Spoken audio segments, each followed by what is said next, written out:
RCR, la red que comunica y une al Perú. Ahora queremos agradecer la amabilidad que siempre tiene con RCR, Red de Comunicación Regional, al doctor Pablo de la Flor, director ejecutivo de la Sociedad Nacional de Minería, Petróleo y Energía. Qué gusto saludarlo, doctor Pablo de la Flor. Buen día, muy amable como siempre. Muy buenos días, muchísimas gracias por la oportunidad. Bien, ayer la Sociedad Nacional de Minería, Petróleo y Energía ha alertado, ¿no?, que ante los reiterados bloqueos de carreteras públicas en el corredor minero del sur, siendo el caso más reciente el que se registra en la localidad de Velille, que es una localidad que está ubicada en Chumbivilcas, Cusco, están impidiendo que la empresa minera Las Bambas que puedan exportar sus concentrados de cobre y que esto tiene un impacto en alrededor de 530 millones de dólares, ¿no? Pero es una de las tantas preocupaciones de las que estamos viviendo en estos momentos y que afectan considerablemente al sector, ¿no? En efecto, mire, nosotros hemos levantado esta voz de alerta habida cuenta de lo que viene sucediendo hace casi un mes. Un bloqueo generado por la actitud intransigente de un grupo marginal, diría yo, reducido de líderes de distintos barrios, ni siquiera de la comunidad, de barrios de Velille, que han tomado estas medidas de fuerza que por lo demás son ilegales, ¿no? Porque acordémonos que todos los ciudadanos del país tenemos el derecho de transitar por las vías de manera libre y que ese derecho está siendo cercenado por esta actitud, reitero, intransigente de un grupo de líderes de una comunidad que ya en septiembre habían negociado a título de la comunidad un acuerdo que ahora está siendo desconocido por un grupo reducido de líderes barriales, ni siquiera de la comunidad. Y esto no solamente está causando perjuicios a la empresa, sino que nos está afectando a todos los peruanos, porque son recursos que el fisco no puede recaudar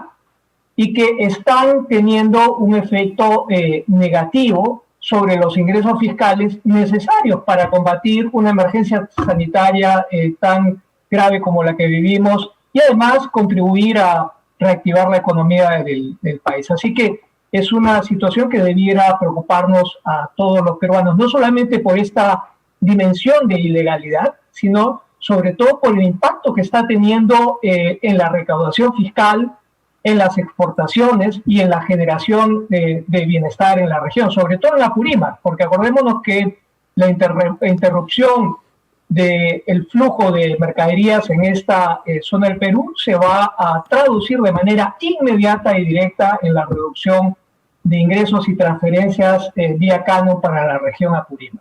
Ahora, lo que no deja de llamar la atención, doctor Pablo de la Flor, es un poco la inercia con la que actúa el gobierno central, ¿no? Porque si uno hace una revisión, comenzaron las operaciones en el proyecto minero Las Bambas en el año 2016, han transcurrido más de 4 años.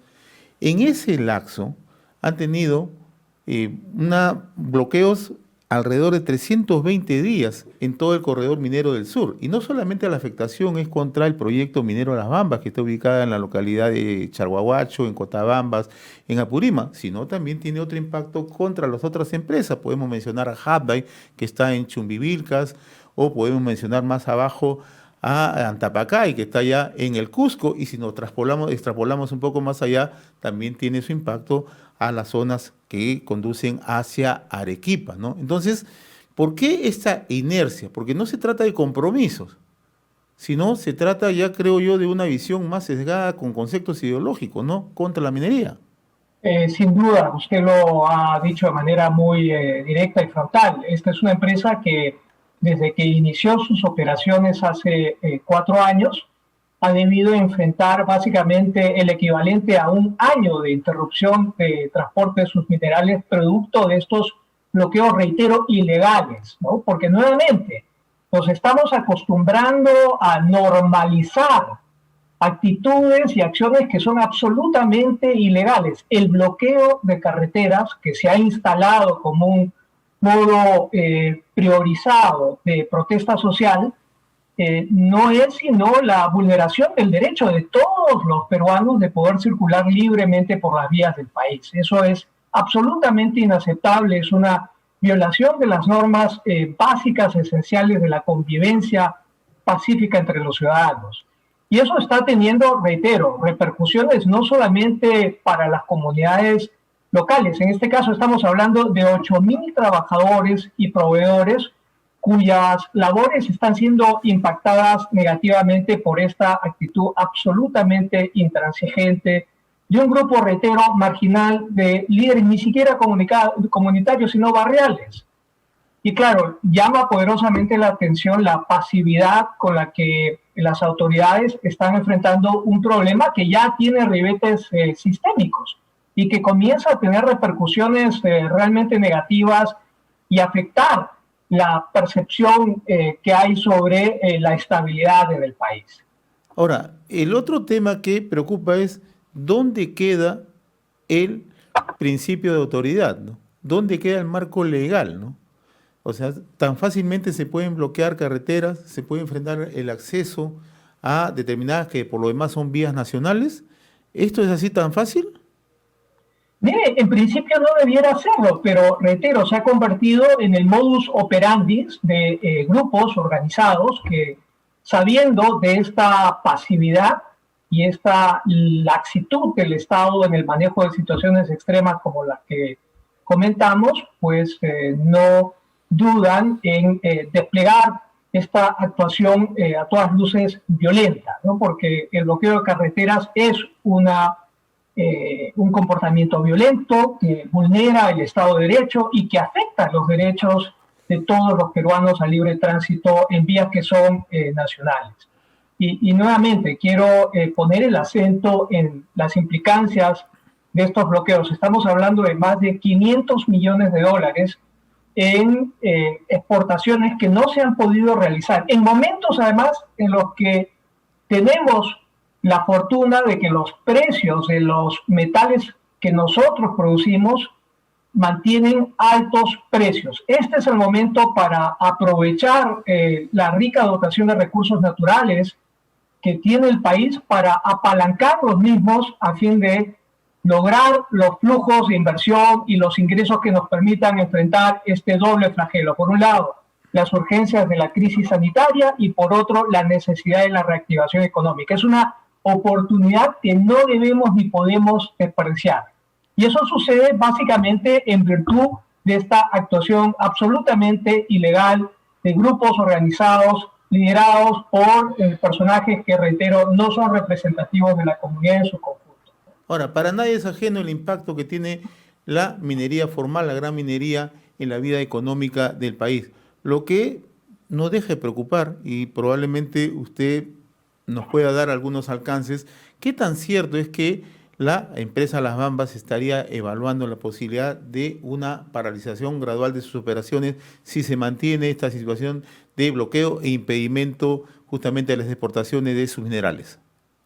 Mire, esta es una realidad inminente, producto de las circunstancias que ya he escrito, y guarda relación con la imposibilidad de seguir operando en circunstancias y condiciones como esta, ¿no? No hay acceso a insumos, los relevos de personal están siendo afectados, en consecuencia es literalmente imposible mantener operaciones activas en una coyuntura semejante. De ahí el anuncio ya realizado respecto del inminente desacople de operaciones para enfrentar una coyuntura que, reitero, es absolutamente excepcional. Ojalá que esto pueda rápidamente desmontarse. De allí la apelación que le planteamos al gobierno de actuar en favor del restablecimiento del Estado de Derecho. Hay que apostar por el diálogo constructivo, pero nuevamente sin someternos al chantaje de aquellos que ven en el bloqueo de carreteras un mecanismo de presión para avanzar en el logro de sus intereses y objetivos. Estamos dialogando con el doctor Pablo de la Flor Belaúnde, director ejecutivo de la Sociedad Nacional de Minería, Petróleo y Energía. Doctor de la Flor, pero estas amenazas y estos bloqueos no solamente están afectando a la minería. Hace poco, conversaba con usted también, una prolongada toma en la estación 5 del oleoducto norperuano allá en Loreto, ¿no? Más de 85 días, ¿no? Varios lotes petroleros también fueron atacados y amenazados, ¿no? O sea, es una situación, es una constante la que estamos viviendo, ¿no? Sí, mire, y esa es la preocupación que nosotros como gremio tenemos. Aquí hay una conjunción de hechos que tiene cierta transversalidad y que en su conjunto representan una seria amenaza al quehacer económico, a la paz social y a la convivencia entre todos los peruanos. No solamente se trata de acciones en el corredor minero del sur, se trata de hechos de fuerza, ocupaciones ilegales, sabotajes, amenazas en el corredor hidrocarburífero de la Selva Norte, y esto está trayendo como consecuencia el cese de la producción petrolera del país. En buena medida, lo que hemos visto en los últimos meses es básicamente la suspensión de la producción en Loreto, algo que no ocurría hace 40 años, ¿no es cierto? Loreto ha tenido cero producción petrolera, y eso se ve reflejado en los números lamentables, en los datos lamentables del recuento de la producción petrolera del país. Estamos produciendo 33.000 barriles diarios de petróleo, cuando en febrero del año pasado estábamos en cerca de 60.000 barriles. Para que nos hagamos una idea, el Perú consume 250.000 barriles al día. Así que el déficit que ya veníamos arrastrando se ha agravado. Y a eso hay que añadir también la pérdida de empleos. Se han perdido más de 10.000 empleos en la Selva Norte, producto básicamente de la interrupción de operaciones, el cese de operaciones precipitado básicamente por estas actuaciones violentas e ilegales de grupos que han venido ocupando. Y para darles una muestra quizá más elocuente, lo que ha sucedido en la estación 5, usted ya lo ha referido, es inadmisible. No se puede mantener una operación petrolera con un cese de operaciones en el oleoducto de 3 meses, producto de estas actuaciones ilegales que vienen ejerciendo distintos grupos al amparo de la impunidad que se ha instalado producto de esta inacción de parte del Estado. Ahora, para finalizar, ¿no? En ambos casos, en el tema minero como el tema de hidrocarburos, naturalmente muchas veces las demandas pueden ser atendibles, ¿no? Pero Así también hay es. compromisos que el Estado no está cumpliendo, ¿no? En el caso del corredor minero y particularmente en el tema de las Bambas, el Estado ha instalado lo que se denomina la mesa de diálogo, mesas técnicas, ¿no? Y tenemos conocimiento que poco o nada se ha avanzado. Y en el caso de la zona de hidrocarburos, la zona petrolera, en Loreto específicamente, también hay en marcha un proyecto para el cierre de brechas sociales, donde también todo está en el marco de ofrecimientos, ¿no? ¿Eso no cree usted que también es un factor desencadenante para toda esta situación de descontento que existe?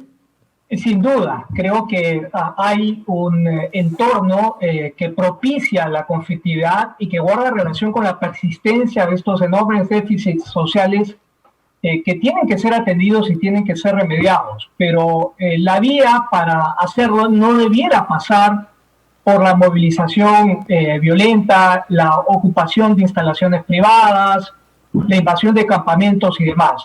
Creemos que hay otras vías que debe prevalecer el diálogo, y sobre todo es fundamental que el Estado restituya la escasa credibilidad que le queda, porque hay una percepción bastante crítica y negativa de varios de estos actores respecto de el cumplimiento de compromisos que reiteradamente asume el Estado y que lamentablemente no llegan a buen puerto. Y eso lo vemos sobre todo en la selva, con acuerdos que se suscriben y se vuelven a suscribir con básicamente los mismos compromisos. Es fundamental que el Estado cumpla, que el Estado atienda. Hay un paso importante que ha sido la aprobación del plan de cierre de brechas en la selva. Es la primera vez que tenemos una iniciativa de esta envergadura, 5.000 millones de soles, pero claro, lo que no hay es credibilidad, y ciertamente eso lo que hace es generar dudas, y esas dudas no hacen sino alimentar la desconfianza y nutrir este entorno de crispación y polarización del que se alimenta a su vez la conflictividad. Entonces es muy importante seguir apostando por el diálogo sin admitir situaciones de chantaje como las que venimos viviendo a partir de la ocupación ilegal de campamentos o el bloqueo de carreteras, pero con el firme compromiso de cumplir los objetivos y las agendas que se suscriben, tanto de parte del Estado como de los privados, ¿no? Doctor Pablo de la Flor, ha sido sumamente grato conversar con usted a través de RCR, Red de Comunicación Regional. Muy amable, que tenga un feliz año 2021. A usted las gracias y nuevamente la oportunidad de poder dirigirme a su audiencia. RCR, la red que comunica y une al Perú.